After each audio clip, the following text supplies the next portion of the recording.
Hello and welcome to the Create and Invent podcast. I'm your host, Jeremy Cook, along with Mr. Forbritz, also known as Paul. And today we have an excellent guest, Mike Senese. I've known Mike for many years as the editor of Make, and I've worked for him, and so has Paul in some capacity. But doing some research, I think he might actually be the world's most interesting man. He's been on several TV shows, spent time in Ecuador as a teenager, lived around the U.S., master's degree from a Spanish university, editor for Make, works for an AI startup, and I even heard he flies a helicopter, but I'm thinking that's made up. Is that true, Mike? I would love to address that one. So I will jump right into that one to since you bring it up. I don't want to create any crazy falsehoods, but here's the story with that one.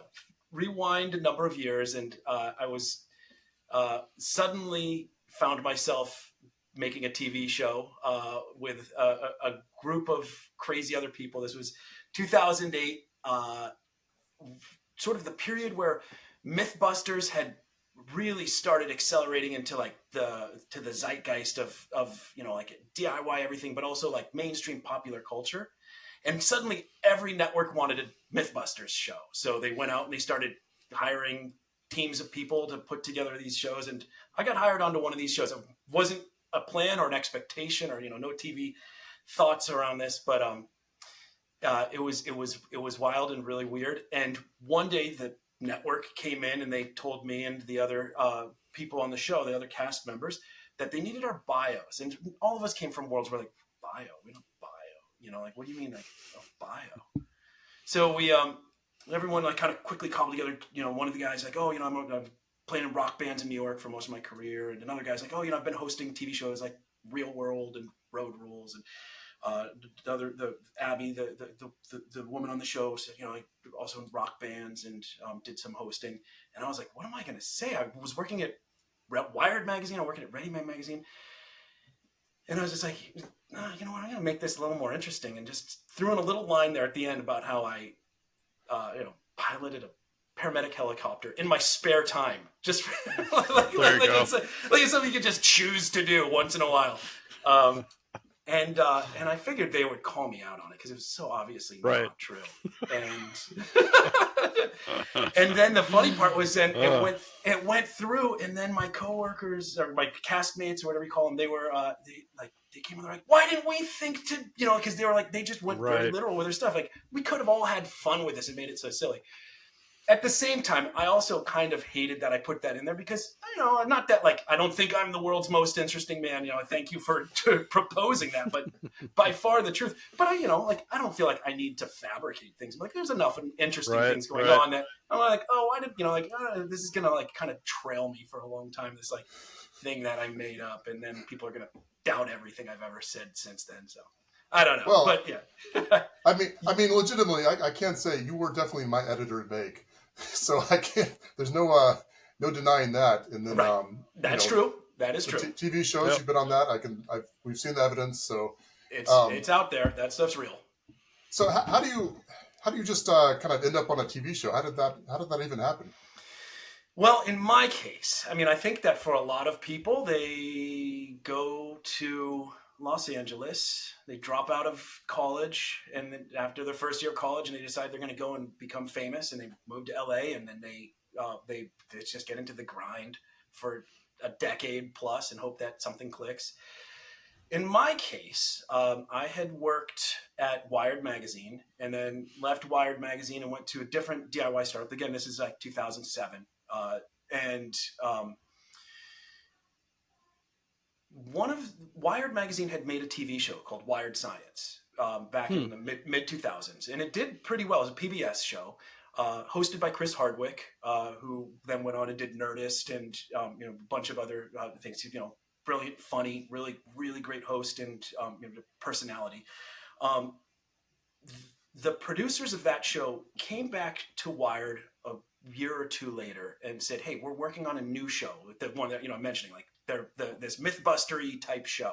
We need somebody who's got, science and technology knowledgeable, but also has like a rock and roll background to them.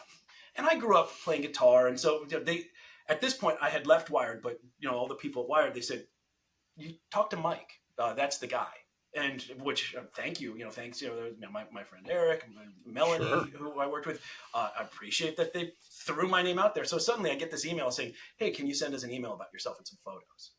And I did. And then they wrote back and said, can you be in LA tomorrow for an audition? And I said, absolutely not. I live in San Francisco. It's not like nobody can just do that unless you live in LA and that's your lifestyle. Right. So they said, well, make a tape. And which was great because I would have failed immediately if I did an audition, but I could make a tape and take my time and make it good. And so I just kind of said some goofy things to a camera, and I played a little keyboard, played a little bit of guitar, sang a Selena song, which they thought was hilarious. And and then they said, okay, this is really great. This was like November of 2007. January, I'm like, wait, what's happening? Like, it's been a month and a half. Like, is this like, did that just all go away? And then I get a message saying, hey, final round of auditions. We need you in LA for this one next week. And I went, wow, okay. This sounds like it's actually kind of legit all of a sudden. So I flew down to LA for one day, and they had like 6 people in a room for, it was in this warehouse where they filmed, Saw, those movies, like the horror movies, gory horror movies. They filmed it inside of this warehouse, same warehouse. And everyone's like, dude, this is the Saw warehouse.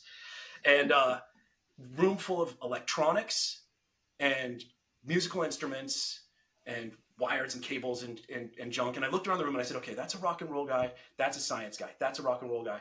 That's a science guy. All I got to do is beat up the 3 science guys because that's who they're looking for. And Right. and they paired people up and they said, okay, do what, like, here's, just do something. Do something with the equipment. We're going to film you. Talk to camera. And I went, well, this is kind of like what I grew up doing, just cobbling together a bunch of musical instruments and wires and just taking apart my amps. So I, kind of did a little spiel to the camera about using headphones as a microphone so we could crank the amp up and see if we could make a speaker burst by overloading the amp on it. And they loved it. And, at the end of that, the guy in charge, he pulled me aside and said, he whispered to me, he said, don't leave just yet. I want to talk to you. And a month later, I was in LA shooting a TV show. So, that's how you end up on a TV show. Just kind of dumb luck, super dumb luck.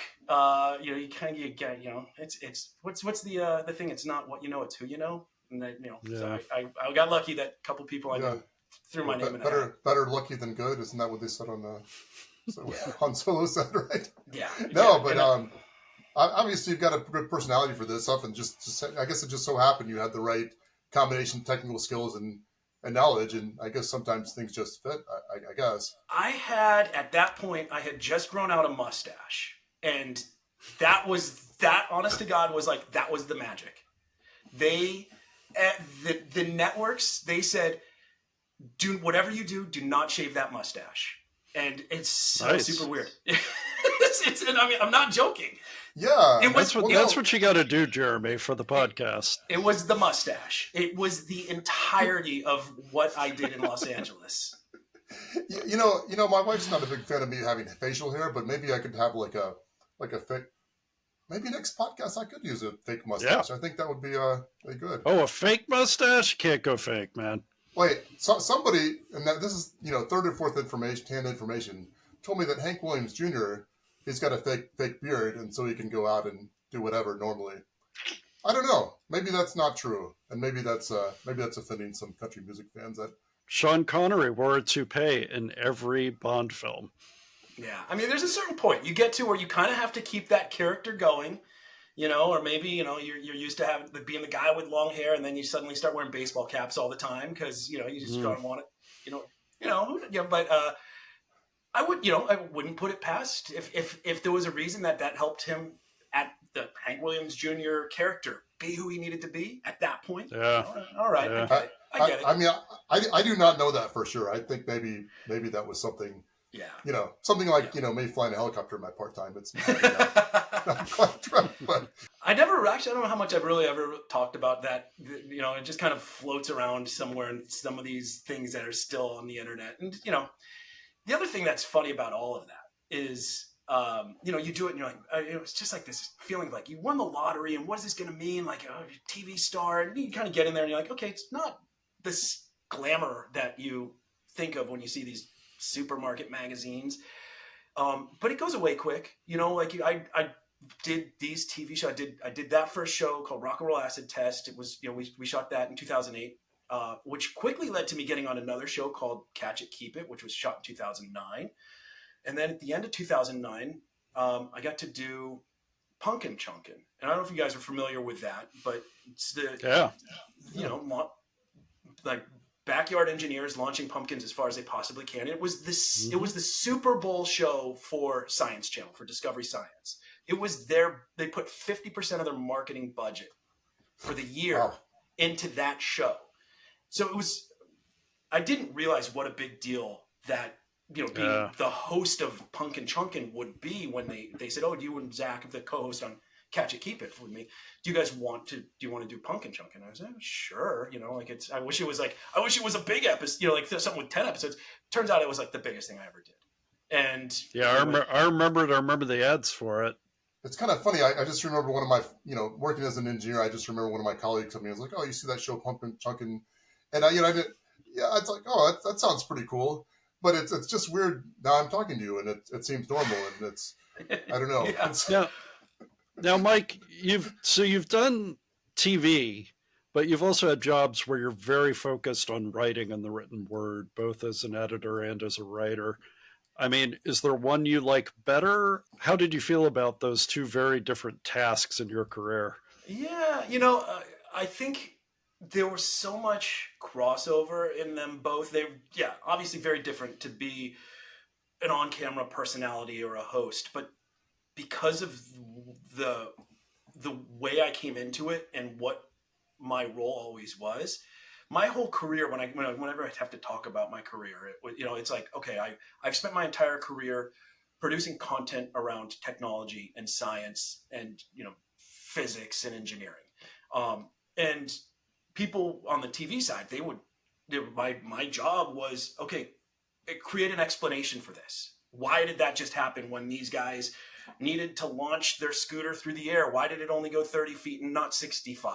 And I'd have to kind of on the fly or, with just a very short amount of time, be able to spin something up to explain that and demonstrate it, which is not unlike what if you're in the writing space and you work on, you have to understand and digest and then, regurgitate information in a quick way. Sometimes, the magazine and the writing side, you get more time to you don't have to do it such quick turnaround. Right. Yeah. So, but there was, for me, a lot of the same things. I've never been an actor. I'm a terrible actor. It's embarrassing when I see myself try to act, but, everything that I've done has always just kind of been like a variation of the same type of thing, just a different medium. Yeah. No, that makes sense. So when you were doing this, I mean, you were the host, you were the on-air guy, but at the same time, you were actually the person developing all this stuff too, because you kind of wondered what that. Yeah, a lot of that would come to me, exactly. So, like the second show, Catch It, Keep It, that I did, I got down to LA. I went back down to LA in January, and for the next 3 months, worked in an office with the producers, sitting down and just workshopping episode ideas, the challenges. So that the gist of that show was we would bring in 3 contestants who didn't know each other with 3 different skill sets and tell them, hey, you're going to win this prize. It would be a different prize each episode, like a Les Paul guitar or a Vespa scooter or, just something interesting and cool that people would want. And we say, you're going to win this prize if you can figure out how this thing above the prize doesn't destroy it in 48 hours. And it would be, like in the Les Paul episode was, we built a mock stage and then covered the stage top and bottom and sides with thermite and said, and when the clock strikes 0, the thermite is all going to ignite and this guitar is sitting in the middle of it and it will burn to a crisp if you don't figure out a way to extract or to stop or whatever, so, that was the lead of the first 3 months, was just sitting in trying to figure out great, exciting visual ways to do these challenges. But then also, where do you find hundreds of pounds of thermite? How do we get that sent to some warehouse studio in Los Angeles? And right. Not get federal Not burn agents the after you. building down. Right. The funny thing with that one was there was a person online who sells thermite, which doesn't sell thermite, sells Of course. the two components for thermite, and then you have to mix it yourself. But we sent a note to this guy and said we'd like to buy a lot of thermite, and he said, okay, well, let's have a phone call. I want to understand what's going on here. We get on the phone and we say, yeah, we're making a TV show. He goes, okay, good enough. And that's all it took. There was no. And then the FBI showed up the next day instead of the thermite. Should have. Probably should have. We did some. I'm so glad that one was it was a fun show to make, but a lot of dangerous scenarios, and thankfully no one got hurt too badly. So, yeah. Yeah, that's good. So it sounds like it was, some shows, some things you think things look fun, but they're not. But it sounds like that was actually as fun as it looks to host. Is that accurate? Or is that... Yeah, it's fun. It's high pressure though. Like the turnaround time. You shoot an episode, you get like 3 days to make from start to finish an episode that because the clock is ticking, like these real timers that are really ticking, and you have to kind of follow the rules of this game. And then when the clock is done and the finale is determined and the cameras go off, the crew runs in and they just start ripping everything down and throwing everything into a dumpster and start building the next one. And you're up and running, and it's like, hey, let's get going because we're gonna set up for episode 2. That's wild. Yeah, I guess that makes sense because you got whatever 30, 50, 100 people. You're paying them all, so the faster you can get this done, that's. Yeah. Oh man, that is a lot of pressure. I can understand that. Yeah. Wow. So was that thing, please. I was gonna say, the funny thing of doing all of it is, like now, it's been a number of years since the last of the TV things that I've done, but I was always like, okay, this is cool because I can always show this to my son someday and say, like, your dad was cool once, like, look at these cool things I did. So here's the weird reality though. Kids today, they don't even know that TV existed. Like, I can't say, hey, I had a TV show, and he says, what's TV? And I'm like, well, like we made these things.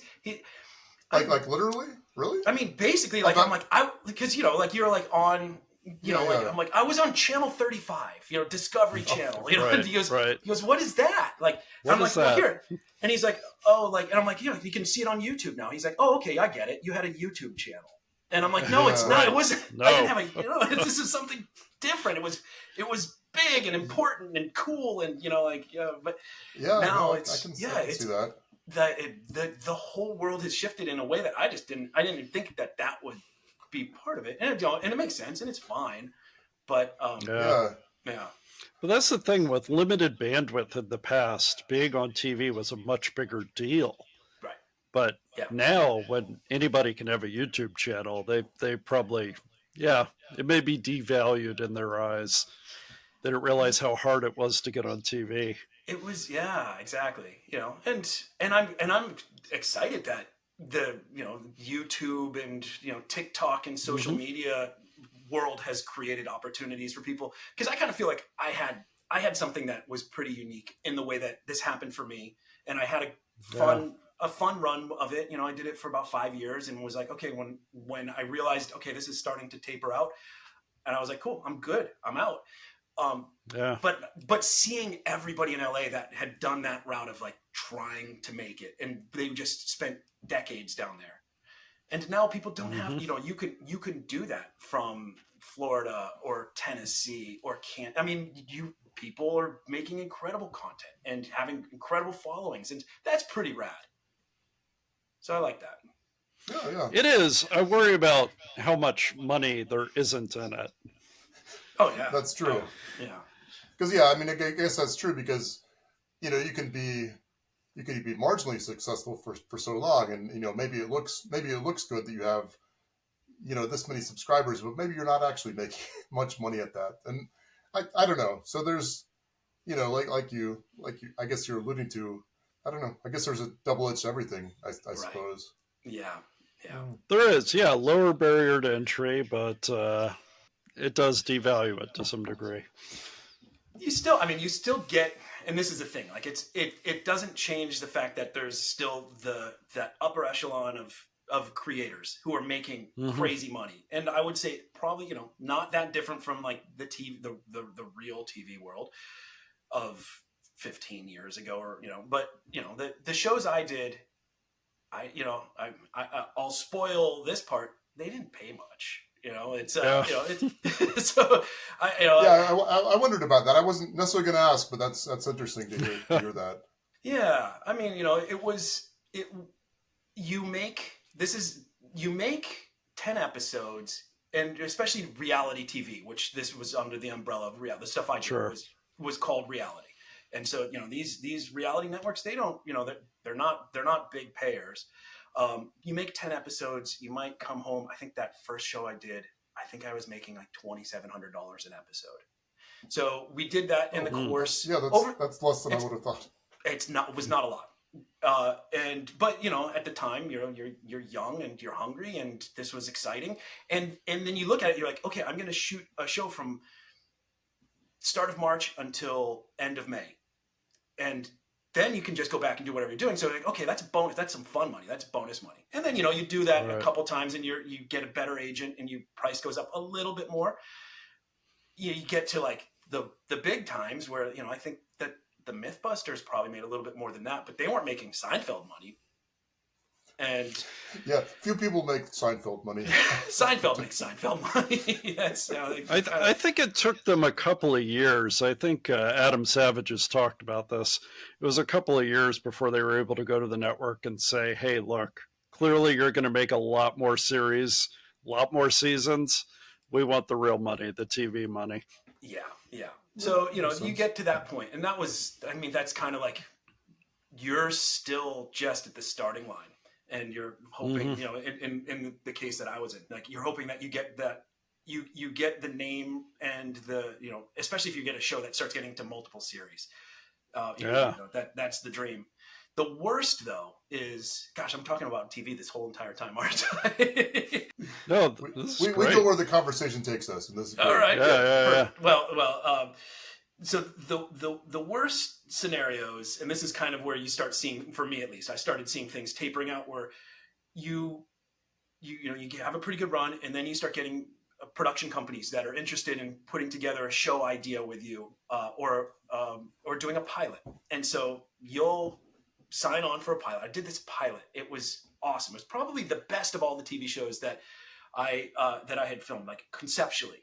It's called the Toolbox. And again, 2 teams with the 2 hosts, one with each team, and they would be given a challenge to build or rebuild something into something else, and then they'd have to go head to head with each other. So the pilot episode that we shot was for each team to take a riding lawnmower and to turn it into a mobile baseball pitching machine. And then at the end of that week of rebuilding this device, both teams in this pilot episode, we met up at a skate park that they'd taken over the skate park, and they put around this skate park, they put targets made out of glass, and each team had to take a turn driving their mobile baseball pitching or shooting machine and try to, as they're driving, launch baseballs at these targets and see which one had the best machine, most accurate, and could even at times try to curveball things into targets that were around corners. It was awesome and so exciting. And it felt, kind of felt like Wipeout with one of these like, Junkyard Wars type build elements to it. And it was big. The production was big, lots of cameras and, and lights, and everything was like really glossy. And then they say, okay, we're going to send this back to network, the pilot episode. We're going to edit it. We're going to look at it. And, because you have to sign a contract when you're signing this pilot episode, they'll say, we'll let you know in like 8 weeks. So then you're just sitting there and you can't work for 2 months. Oh, that sounds horrible. And you just shot this pilot for $4,000, and you're trying to figure out, okay, how do I make $4,000 stretch over the course of 2 months? Thankfully for me, like, I came from a different world, so I was still writing and doing other work for, for the stuff that I did. But then like week 7.5, I get a note from the agent that I had, and she said, they're not moving forward with this show. And you go, well, that stunk, because I turned down a bunch of other show ideas during that time, because you just have to. You can't. You've got exclusivity on you.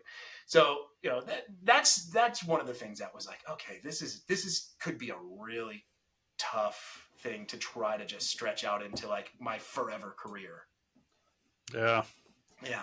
So at that point, is that when you sign on with Make? Is that right? Or was right. There... So it's funny, because just at that same time as we got the note that pilot wasn't going to happen, I got a note that Wired was looking for an editor for a specific section that, they were curious if I was interested. And I went, I could do that, or I could, stay down here and just try to keep making more pilots. I think I'm jump back up to the Bay Area and do that and go back to the editor world. And then I was there for about a year, and then the Make job opened up, and then I jumped in at Make and was there for about 9 years at Make. Wow. Yeah. Well, I'll tell you what. We've been talking for about a half hour or so. It's probably a good time to take a little coffee break. Looks like you want some water at least. So we'll go ahead and take a coffee break, and when we get back, we'll talk to Mike a little bit more about his time at Make, or really anything else he wants to talk about. So yeah, we'll see you guys in a second. Okay, see you in a minute. Hi, welcome to the coffee break. This is Jeremy Cook, and today we're going to give a shout out to our top 5 or so patrons. All right, so we've got Timothy Moran, Carl, Michael Sizer, Brian Moses, Pat Regan, and of course, Positive Waves. Thank you so much for your support. It really means a lot. Now, of course, if you do want to support us, you can go to patreon.com/createinvent, and you can sign up to support us there. $1 a month, couple of dollars a month. It's all awesome, and we really appreciate it. Now, of course, you can just give us a thumbs up on stuff or leave a comment or whatever. We really appreciate that too. And another thing we would appreciate, if you go to speakpipe.com/createinvent, you can actually leave us a voice message. So, maybe we'll play it on there, maybe not, but we'd love to hear back from you. So thanks so much for listening, and we'll get you back to your program.